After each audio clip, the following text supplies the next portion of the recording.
안녕하세요. 김성길 목사와 함께하는 예수님 이야기 제4단원의 이 시간 123회가 되겠습니다. 역시 본문은 똑같습니다. 살인하지 말라에 대한 관한 말씀들을 지금 함께 나누고 있습니다. 지난 시간에는 분노가 얼마나 위험한지를 우리가 살펴봤고요. 이 시간에는 분노가 일어나는 이유들에 대해서 살펴보겠습니다. 본문 말씀을 다시 한번 읽도록 하겠습니다. 마태복음 5장 21절로 26절입니다. 옛사람에게 말한 바 살인하지 말라. 누구든지 살인하면 심판을 받게 되리라 했다는 것을 너희가 들었으나 나는 너희에게 이르노니 형제에게 노하는 자마다 심판을 받게 되고 형제를 대하여 라가라 하는 자는 공회에 잡히게 되고 미련한 놈이라 하는 자는 지옥불 속에 들어가게 되리라. 그러므로 예물을 제단에 드리려다가 거기서 내 형제에게 원망 들을 만한 일이 있는 것 같이 생각나거든 예물을 제단 앞에 두고 먼저 가서 형제와 화목하고 그 후에 와서 예물을 드리라. 너를 고발하는 자와 함께 길에 있을 때에 급히 사와라. 그 고발하는 자가 너를 재판관에게 내주고 재판관이 옥리에게 내어줘 옥에 가둘까 염려하라.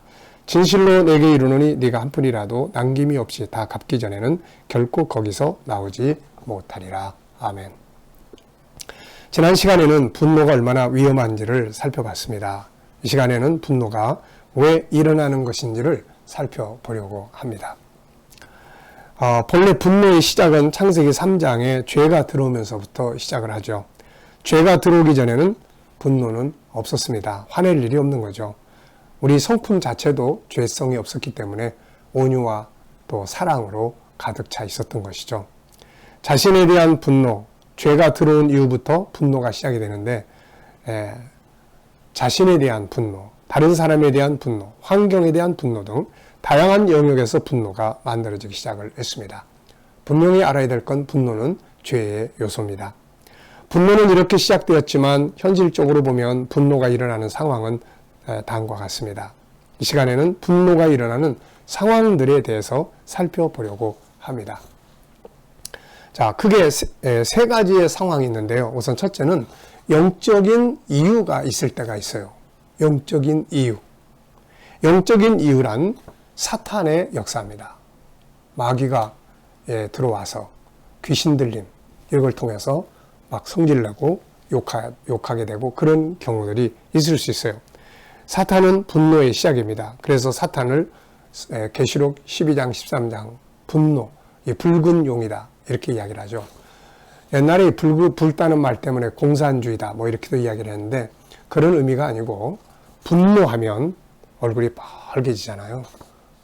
막 살인적인 증오심으로 가득 차 있는 그런 상태를 표현을 하는 말이에요. 그래서 사람이 이렇게 흥분하고 분노하면은 얼굴이 막 불그스름해지게 되는 걸 볼 수가 있죠. 자, 이럴 경우에는 역시 성령 충만함이 해답입니다. 그래서 이런 경우가 보편적인 건 아니지만 가끔 이런 현상이 생길 때도 있는 거죠. 자, 두 번째는 이제 현실적인 이유예요.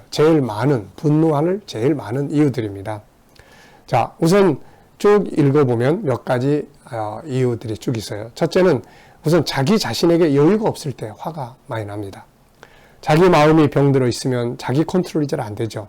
그래서 누가 조금만 신경을 거슬리는 일이 생기면 그냥 화가 나게 되는 거죠. 그래서 무엇보다 자기 마음을 은혜로 채우는 일이 중요합니다. 골로새서 3장 15절에는 그리스도의 평강이 너희 마음을 주장하게 하라 이렇게 말씀하고 있어요. 주님의 평안이 우리의 마음을 가득 채우도록. 또 16절에 보면은 그리스도의 말씀이 너희 속에 풍성히 거하여 우리 속에 우리 마음 속에 말씀이 풍성히 거하게. 또 에베소 6장 15절로 보면 평안의 복음이 준비한 것으로 신을 신으라. 평안의 마음으로 준비하라는 거죠. 자, 두 번째는 자기가 손해를 볼 때 화가 나죠. 자기 것들이 희생당하면 사람은 누구나 지키려고 하는 본능이 있어서 화를 냅니다. 네. 동물들이 먹던 밥그릇을 뺏으려고 할 때 막 으르렁대는 이런 것과 같은 거죠. 자기 삶이 상대방 때문에 망가지거나 해를 받았을 때 분노합니다. 층간 소음 같은 것도 그런 경우죠. 조용하게 살고 싶은데 막 뛰어다니고 그러면 쫓아가서 시정해 달라는데 안 해주면 막 화가 나게 되고 이렇게 되죠. 자, 세 번째는 자기 기대가 깨질 때가 있어요. 자기 기대가 깨져요. 하고자 하는 일이 잘 안 풀립니다. 그럼 막 짜증나죠. 속상하고 화납니다. 세상은 어떻게 보면은 내 마음대로 되는 곳이 아니다 하는 것을 나이가 먹어가면서 느끼는 것 같아요. 할 수 있다라는 말 참 좋은 말이에요. 그리고 우리는 할 수 있다는 자신감 갖고 살아야 되죠. 하나님의 자녀들이니까. 그러나 범죄한 세상, 이 죄 많은 세상은 때로는 내 생각대로 안 되는 경우도 종종 있습니다. 그러면 그런 것 때문에 화낼 일이 아니라 원인 분석을 하고 그걸 이루기 위해서 또 달려가는 이런 자세가 필요한데 막 화가 납니다. 상대방, 부부지간, 상하간, 부모 자식간, 때로는 자기 자신에 대해서 기대한 대로 잘 안 될 때, 이렇게 기대치를 높였는데 잘 안 되면 화가 나는 거죠.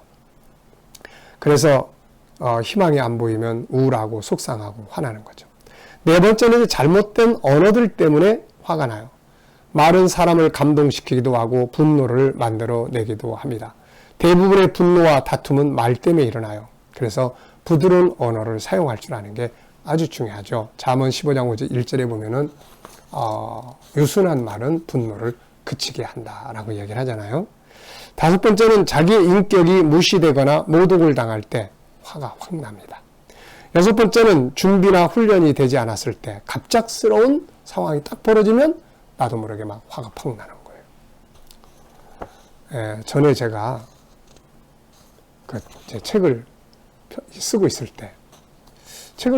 때 어떤 전화가 딱 왔어요. 어떤 전화가 갑작스럽게 딱 왔는데 그 전화를 때문에 그 사람한테 내가 화를 확 내게 될 일이 있었어요. 근데 그때 제가 쓰고 있던 책 주제가 뭐냐면은 분노였습니다. 참 재밌지 않습니까? 내가 지금 분노를 다스리는 내용에 대해서 책을 쓰고 있는데 화날 일이 딱 나니까 다 잊어버리고 나도 모르게 그냥 화가 팍 나오는 거죠. 그리고 끝난 다음에 미안하기도 하고 우습기도 하고 참 내가 글을 써도 참 이렇게 어리석은 게 사람이구나 그런 생각이 들었던 때가 있었습니다. 자, 갑작스럽게 상황이 벌어지면 나도 모르게 준비 잘 했어도 화가 날 때가 있는 거죠. 자, 그 다음에는 삶이 힘들고 어려우면 실패가 찾아오면 짜증나고 화나죠. 여덟 번째는 억울한 일이나 모함, 책망 등을 당하면 화가 납니다. 윗사람에게 당하면 그것이 아랫사람에게나 가족들에게 나타납니다. 그래서 동대문에서 뺨 맞고 남대문에 와서 화풀이한다 이런 말이 나온 거죠. 그 다음에 아홉 번째는 사회의 부조리나 악한 상황을 대하면 막 화가 납니다. 세월호 참사나 정부에 대한 대처 미흡이나 이런 것들 때문에 많은 사람들이 분노했던 때가 있죠. 이런 것들이 우리 주변에 많습니다. 네, 사회의 부조리, 또 정치적인 어떤 그런 것들 막 보면 화가 막 나는 거예요. 그 다음에는 날씨의 변화에 따라서 또 성격이 움직일 때가 있습니다. 또 의분, 정의를 위한 분노, 또 독재를 향한 분노, 이런 것들이 있을 수 있는 거죠.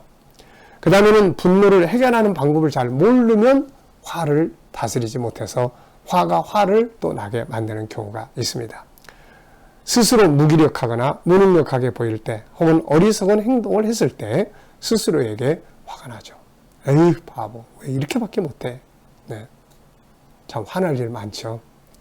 자, 세 번째는 이제 습관적인 이유가 있어서 화를 내는 경우가 있어요. 학습된 분노가 있습니다. 사실 이걸 조심해야 돼요. 분노하는 것이 학습이 되어 나중에는 그냥 화를 내게 됩니다. 이거는 치료를 받아야 될 영역이에요.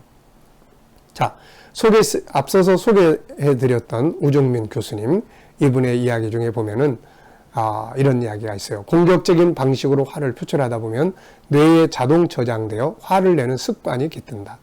화를 잘 내는 사람 중엔 생각하는 방식이 병들어 있는 경우가 많다. 네. 그래서 습관화된다는 겁니다. 이게 습관화돼요. 자, 어찌됐든 우리는 이 분노, 때로는 의의 분노도 물론 있을 수 있죠. 그렇지만 그걸 폭발시키는 방법, 이런 것들이 잘못되면 그게 사고를 만들게 됩니다. 오늘날도 우리 아이들 특히 분노 조절이 잘 안 되는 경우들 좀 종종 있어요. 왜냐하면 이 게임이라는 게 막 급하게 돌아가기 때문에 막 급하게 하는데 자기 마음대로 안 되니까 막 화가 나는 거예요. 그리고 옆에서 이제 그때 뭐 엄마가 고만해, 아버지가 고만해 막 이러면은 막 성질 나는 거죠. 그래서 그것 때문에 이 화가 막 길러지는 거예요. 그래서 이런 걸 어려서부터 잘 가르쳐야 합니다. 화가 날 때 어떻게 표현하고 어떻게 조절하고 해야 되는지. 이런 것들이 잘 훈련이 안 되면 막 화가 화를 또 만드는 거니까요. 자, 이 시간에는 분노가 일어나는 이유들에 대해서 살펴봤습니다. 오늘 같은 날도 날씨 많이 덥습니다. 화낼 일 많을 거예요. 내 생각대로 잘 안 될 일도 많고요. 그럴 때 호흡 한 번 더 크게 하고 15초만 지나가면 된다고 그러니까 그걸 다 숨 한 번 더 내리시고 머릿속으로 생각도 좀 해보고 그러면서 화를 다스리는 그런 능력이 커질 수 있기를 바랍니다. 이 시간 말씀 여기서 마치겠습니다. 감사합니다.